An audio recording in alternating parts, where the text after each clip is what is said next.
हमारे चैनल को सब्सक्राइब करें, साथ में दिए गए बेल आइकन को प्रेस करें, वीडियोस को लाइक, कमेंट और शेयर करें। शुक्रिया। औज़ु बिल्लाहि मिनश शैतानिर रजीम। बिस्मिल्लाहिर्रहमानिर्रहीम। जैसा कि आप सबको मालूम है कि तारीख़ इस्लाम शहादतों से भरी पड़ी है, लेकिन जो शहादत मस्जिद कूफा में शेरे खुदा मौला कायनात की हुई, उसकी मिसाल तारीख़े इंसानियत में नहीं। आप अगर सहाबा की सीरत का मुताला करें ना, तो आपको पता चलेगा कि सबसे ज्यादा अगर किसी सहाबी की फजीलत है तो वो हजरत अली रज़ियल्लाहु अन्हु। किसी सहाबी की इतनी फजीलत नहीं जितनी मौला मुश्किल कुशा की। आप ऐसी हस्ती हैं कि नबी करीम सल्लल्लाहु अलैहि वसल्लम ने आपके हाथ को यूं पकड़ के अपने सीने से लगा के फरमाया कि क्या अली तू राजी है कि जन्नत में तेरा घर मेरे घर के सामने हो। ऐसी हस्ती कि अपनी बेटी फातिमा तुज ज़हरा से फरमाया कि फातिमा तू मैं और ये दोनों हसन और हुसैन, और जो ये सोया हुआ है, हजरत अली सोए हुए थे, फातिमा तू मैं और ये दोनों, और जो ये सोया हुआ है, हम पांच जन्नत में एक साथ हों। ऐसी हस्ती कि अम्मा आयशा रज़ियल्लाहु अन्हा रावी हैं। आपने बड़ी दफा ये रवायत सुनी, किताबों में, मेंबर पे काफी लोगों के मुंह से सुनी होगी कि अम्मा आयशा फरमाती हैं कि मैंने अपने वालिद अबू बकर सिद्दीक रज़ियल्लाहु अन्हु से पूछा कि मैं अक्सर गौर करती हूं आप अली के चेहरे को तकते रहते हैं। तो तब अबू बकर सिद्दीक ने फरमाया कि नबी ने फरमाया कि अली के चेहरे को तकना इबादत है। अब मैं इसी बात को थोड़ा तफसीलन बयान करके थोड़ा इलेबोरेट करूं। इसकी रावी भी हज़रत आयशा रज़ियल्लाहु अन्हा। शायद बहुत कम लोगों ने ये बात सुनी। उन्होंने फरमाया कि अगर कोई अली के चेहरे को ना देख सके, भी ऐसा भी हो सकता है ना कि कोई अली का चेहरा ना देखे, तो तब नबी ने फरमाया कि जो अली के चेहरे को ना देख सके तो जिस तरफ अली जा रहा हो उस जाते हुए अली को देखना भी इबादत है।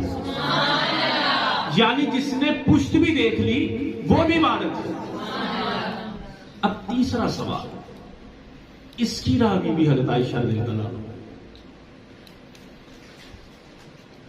ये तीसरा सवाल ये है कि ये एजाज तो उन लोगों के लिए जो उस जमाने के थे। हम जो यहां अतिया बाबुल हवाइज के फर्श पर बैठे हैं, हम तो ना मौला की पुष्ट देख सकते हैं, ना ही उनके चेहरे की ज़ियारत कर सकते हैं, तो हमारे लिए क्या होगा। तो नबी ने फरमाया जो अली को ना देख सके सिर्फ अली का जिक्र करे, ये भी इबादत है। अगली रवायत जो मैं आपके सामने बयान करने लगा हूं, इस पे शिया सुन्नी दोनों मुत्तफिक हैं। दोनों कुतब में ये रवायत आपको मिलेगी कि जन्नत के दरवाजे पर एक कुंडी लटकी हुई है। जन्नत के दरवाजे पर एक कुंडी लटकी हुई है। जब वो कुंडी जन्नत के दरवाजे को लगती है तो आवाज आती है या अली।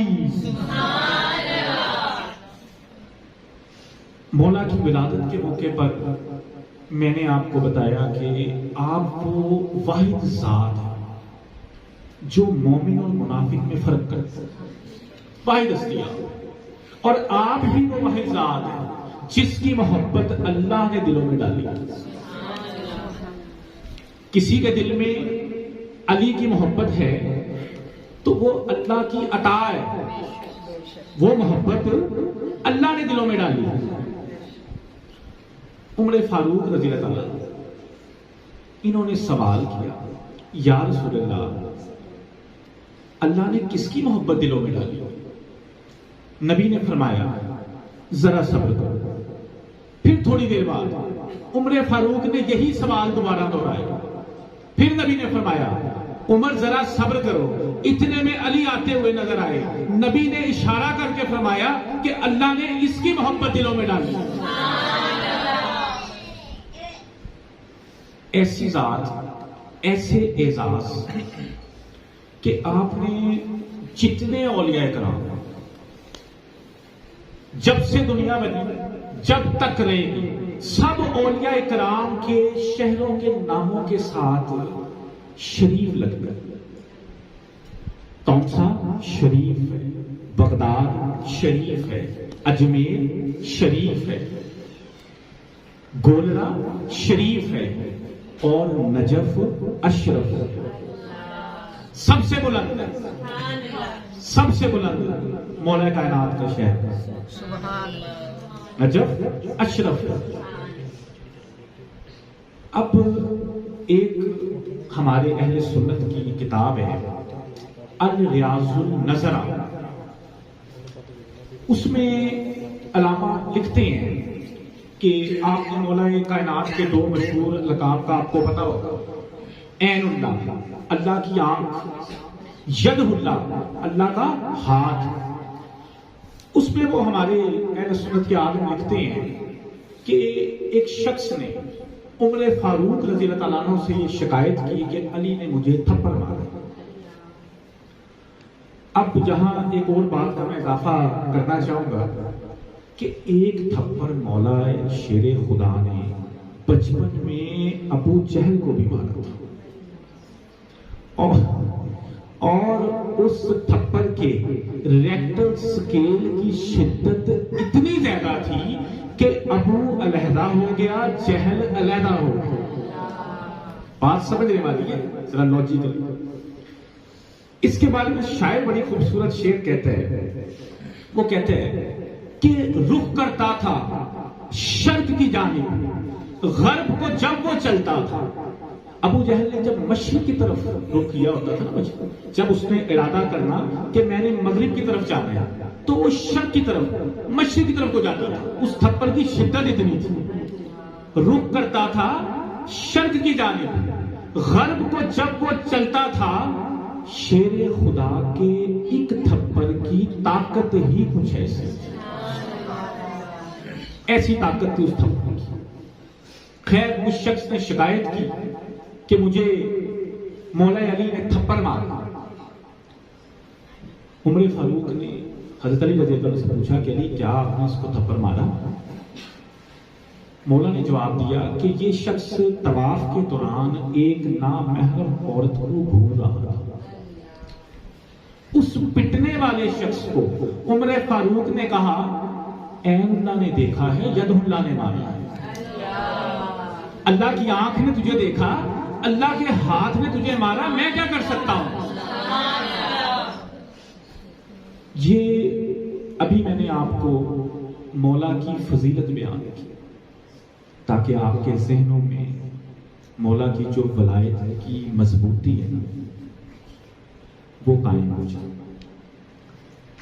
अब मैं थोड़ा सा आपकी शहादत का जिक्र करूंगा आज के दिन के हवाले से। आपने सबने सुना कि मौला को एक खारजी ने शहीद किया। अब ये खारजी थे कौन? कुछ बातें नहीं होंगी आपके लिए कि खारजी थे कौन।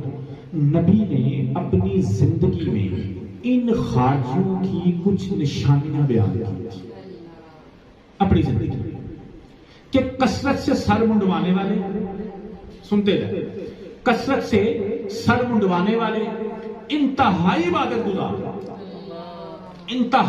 गुजार, दिन रात कुरान की तलावत करने वाले, लेकिन कुरान इनके हलक में अटक जाएगा, सीने में नहीं उतरेगा। इतने नमाजी के सहाबा को अपनी नमाजें इनके सामने हकीर दिखाई दी। ये निशानियां नबी ने अपनी जिंदगी में बयान की इन खारजियों की। फिर आपने फरमाया कि इनका एक लीडर होगा जिसका हाथ औरत के पस्तान की तरह का होगा। हजरत अली रज़ी अल्लाह अन्हु ने हजरत अब्दुल्ला इब्ने अब्बास की क़यादत में एक लश्कर खारजियों के खिलाफ भेजा। कई खारजी कत्ल हुए। जब वो लश्कर वापस आया तो मौला ने पूछा कि क्या वो शख्स मिला जिसका हाथ औरत के पस्तान की तरह का था। लोगों ने कहा कि हमें वो शख्स नहीं मिला। हजरत अली ने खुद उस शख्स को ढूंढा और जब उसका हाथ देखा तो फरमाया बेशक अल्लाह और अल्लाह के रसूल सच्चे। नबी ने अपनी जिंदगी में पेशन गोई की थी कि इनका लीडर ऐसा हो। अब्दुल रहमान इब्ने मुलजम लानती मलूम खारजी, उन्हीं खारजियों में से जो एक खारजी बता, इसने गिलाफे काबा को पकड़ के कसम खाई कि मैं अली को कत्ल करूंगा। इसी नीयत से ये लानती कूफे आया। वहां पे इसकी मुलाकात एक औरत कतामा से। कतामा एक नाच गाने वाली औरत थी, एक खूबसूरत औरत थी। इब्ने मुलजम ने फौरन उसकी खूबसूरती को देखकर उसे निकाह की पेशकश की।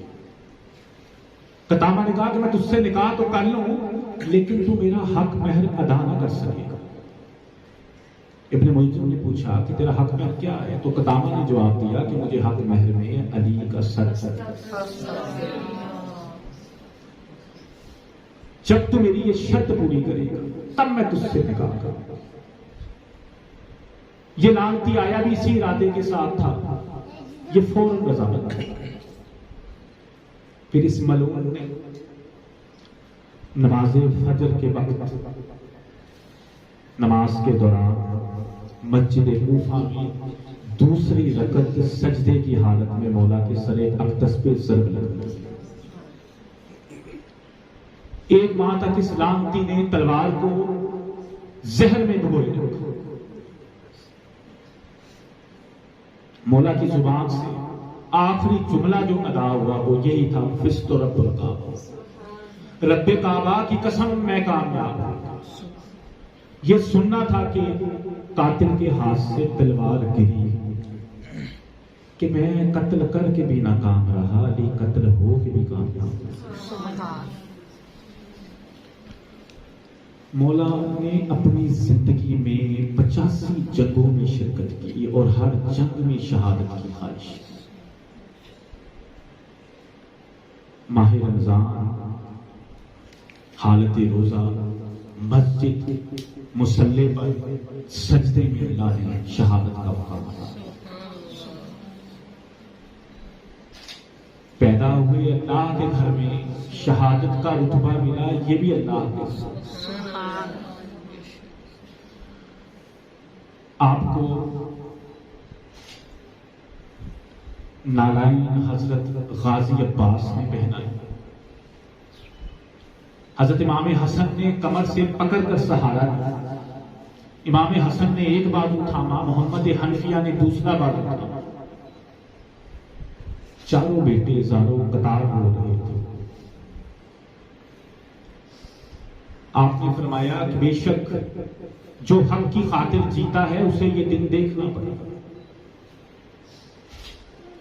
आज के दिन का रोजा मौला ने अपनी बेटी उम्मे कलसूम के घर काटा।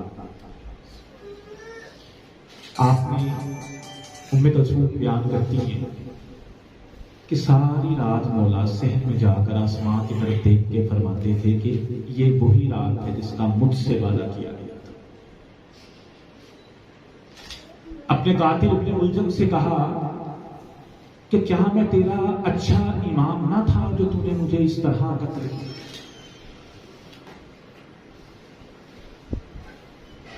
मौला कायनात सारे रस्ते अली अपने बेटों को रोने से मना फरमाते रहे और खुद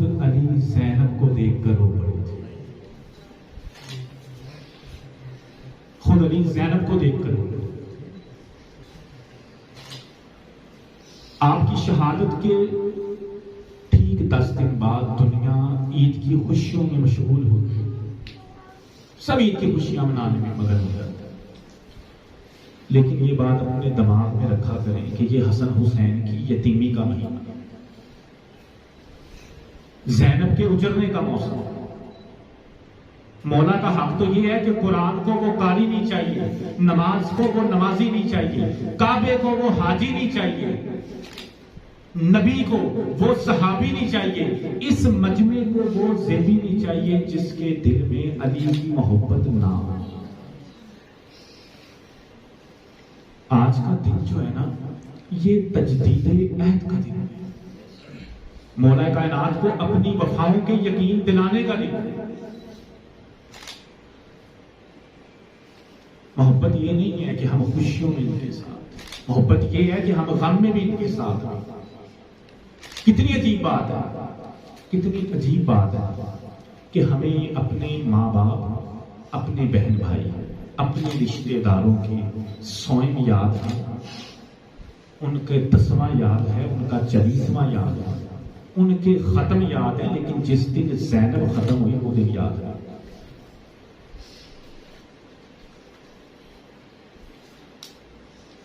मैं अपनी जाती राय यहां पे देना चाहता हूं, मुझे नहीं पता ये कितनी ठीक है कितनी गलत है, लेकिन मेरा, हर शख्स का अकीदा अपना है।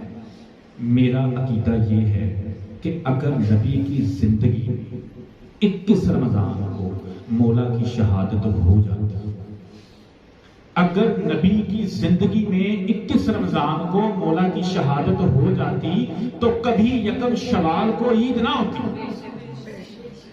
नबी ने वो दिन ही बदल दिया, वो सब बदल दिया।